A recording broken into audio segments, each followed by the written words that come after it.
I'm back, and you're listening to the Critical Hour on Radio Sputnik. I'm Wilmer Leon. Dominican Republic closes border with Haiti, further stoking tensions. The Dominican Republic had already begun building a wall at its border with Haiti. Then it cracked down on immigration, deporting tens of thousands of Haitians back to Haiti. Now it's closing the border entirely. For insight into this, let's turn to our next guest. He's a journalist and editor at Haiti Liberté, Kim Ives. As always, Kim, welcome back. Thanks, Wilmer. Glad to be here. So President Luis Abinader announced the Dominican Republic will shut all of its land, air, and sea frontiers with Haiti starting today amid a festering dispute over Haiti's plans to construct a canal off a river that separates the two countries. Kim, water, we know, whether it's the Palestinians' access to potable water, or now, because we know that Haiti has suffered with cholera being in its water systems. What's going on here, Kim? Well, this is a project to irrigate a plain in Haiti in the northeast corner of the country, which borders the Dominican Republic. And the river dividing the two countries that forms the border is called the Massacre River, which is named for a massacre which happened back in colonial times against the Native Americans, which originally populated the island. And this river is the bone of contention because under President Jovenel Moïse back in April 2021, he began a project to make a canal siphoning off some of the water from the river onto what's called the Mari Baru Plain, which is just east of Cape Haitian, of a town actually called Ferrier, just south of Fort Liberté. And this plain is one of the last few arable spots of that neck of the woods. So this area in the northeast is already the home to two industrial parks, one on the border exactly between the Dominican Republic and Haiti, and another one which was built with Clinton earthquake money just to the west of that area. So Jovenel Moïse's plan in 2021 was to build this canal that would help irrigate this plain, and Haiti could begin growing more food there. At the time, President Abinader opposed this. The two of them sat down at a meeting in May of 2021. But 2 months later, as most people know, Jovenel Moïse was assassinated in his home on July 7th, 2021. And this canal project came to a screeching halt. Nothing happened. But eventually the farmers of the Mari Baru Plain got together and they hired crews and they resuscitated the project. It wasn't the government of Ariel Henry, de facto Prime Minister Ariel Henry, who started it again. It was the actual farmers themselves. And they've gotten to the point where they're about 100 feet left to finish the project, to put in the cinder blocks and get the water flowing in. And so now they are being threatened by Abinader, who has mobilized the army along the entire border and has shut it off. Now, the relationship between Haiti and the Dominican Republic is very strong. All along the border, it's mixed families. Dominicans marrying Haitians on the Haitian side, and Haitians marrying Dominicans on the other side, and their offspring. So the countries kind of blend together. So this is a very brutal, very unjustified wall that Abinader is putting up, in addition to the concrete wall that he's begun building, which is mostly just for show. But wait a minute. There's a blending of these families, but there is incredible anti-Haitian bigotry in the Dominican Republic.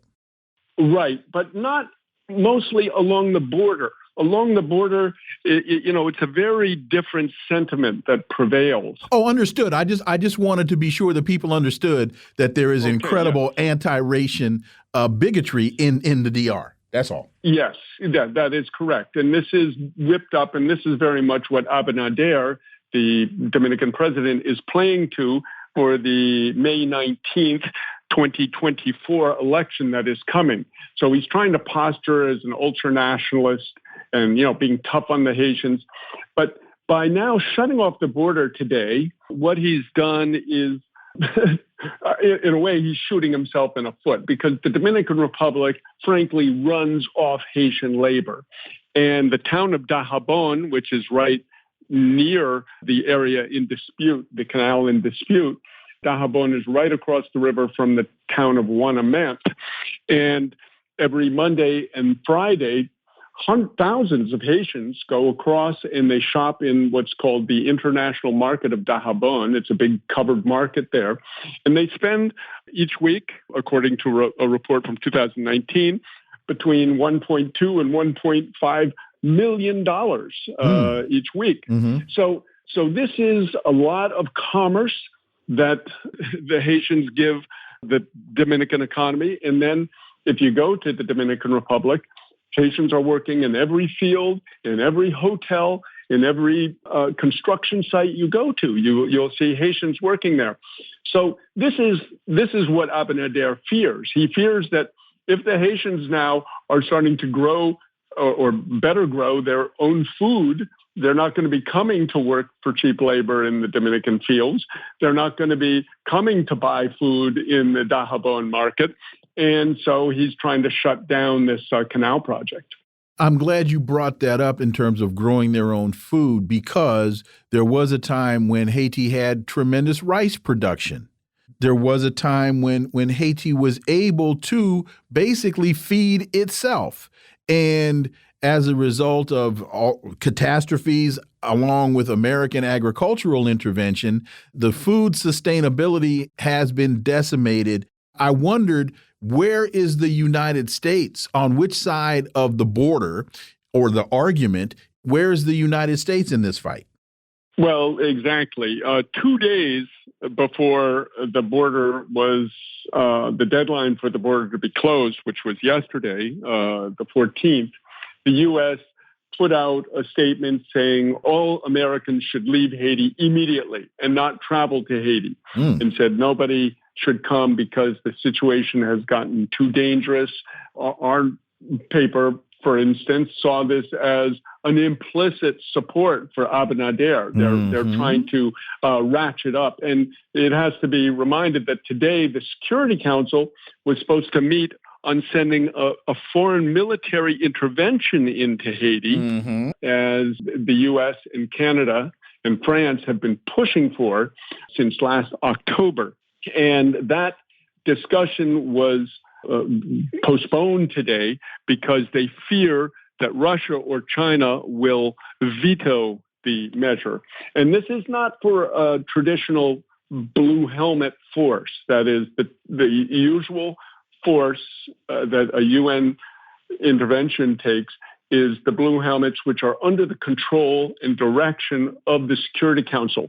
This is something else entirely. It's basically where the U.S. would concoct its own force, and it's talked about bringing in Kenyans. I think we've talked about it on this show, who are notoriously brutal in Africa, and some Jamaicans and Bahamians, and basically put some blackface on this essentially U.S. and Canadian intervention into Haiti to take control of the country. Rwandans as well, right? Rwandans as well, correct.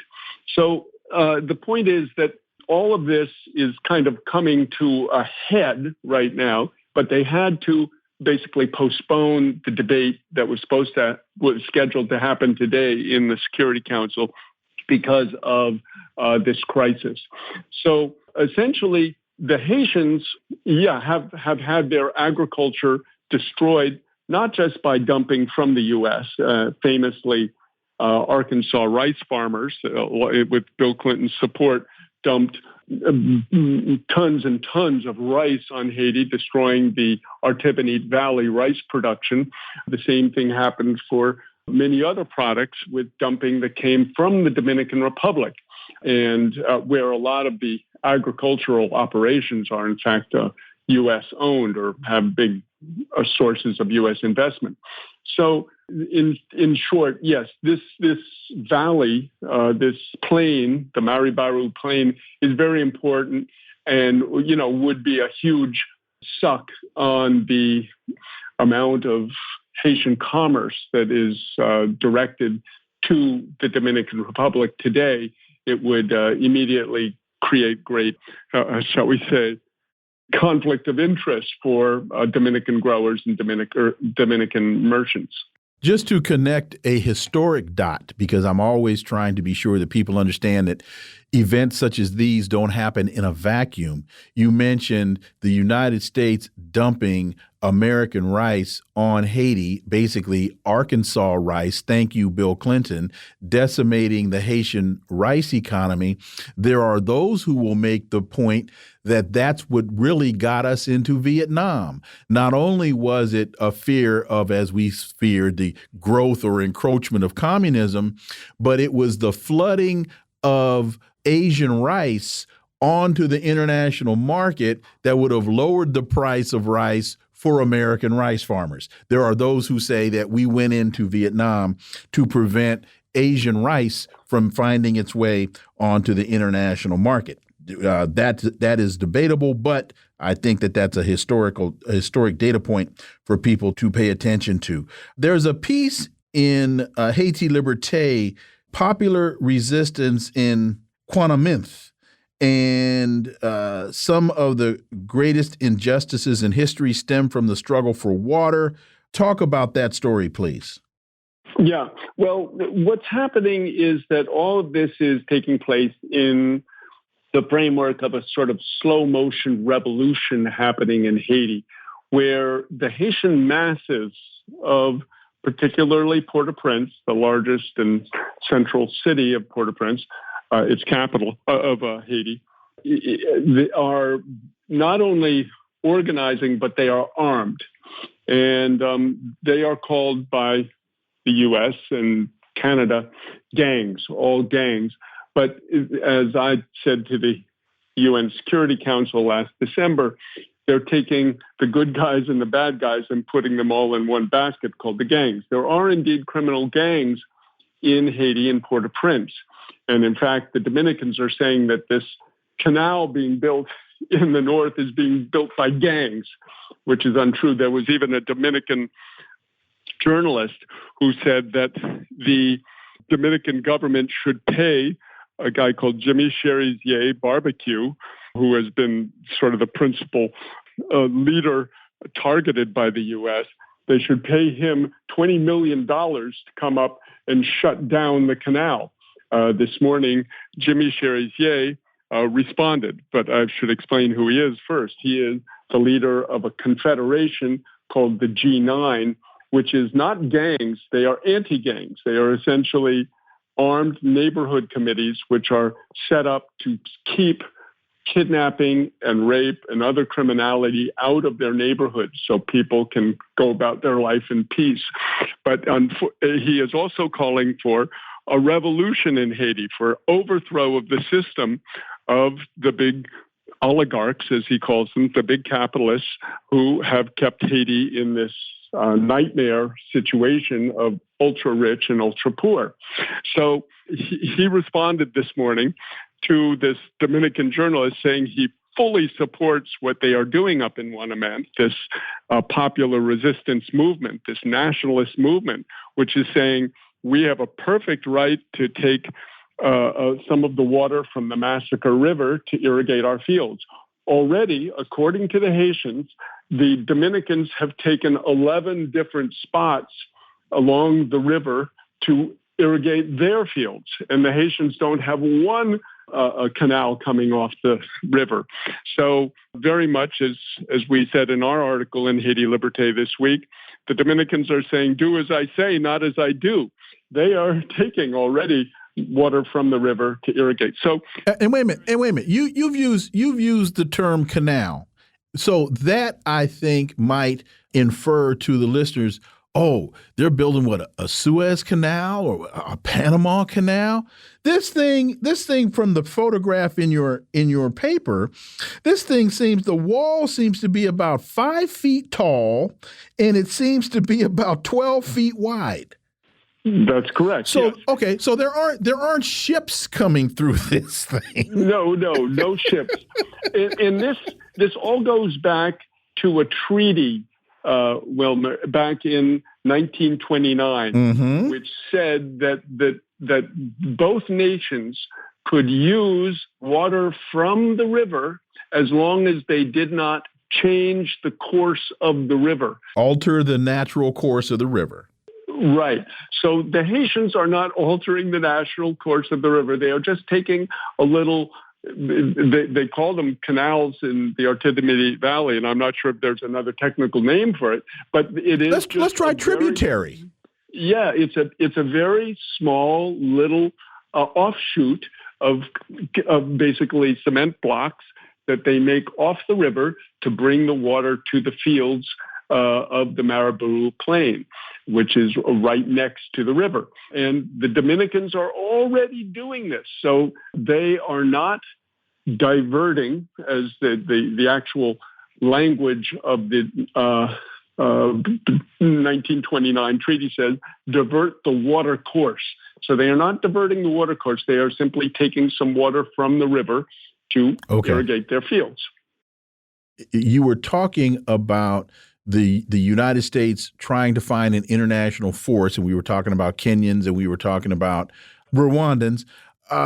Where is that in its process? Because when I heard that the U.S. was sending out a directive not to go into Haiti, that to me signaled that this next invasion is imminent. But that may not be the case. We got a minute. Can you speak to that?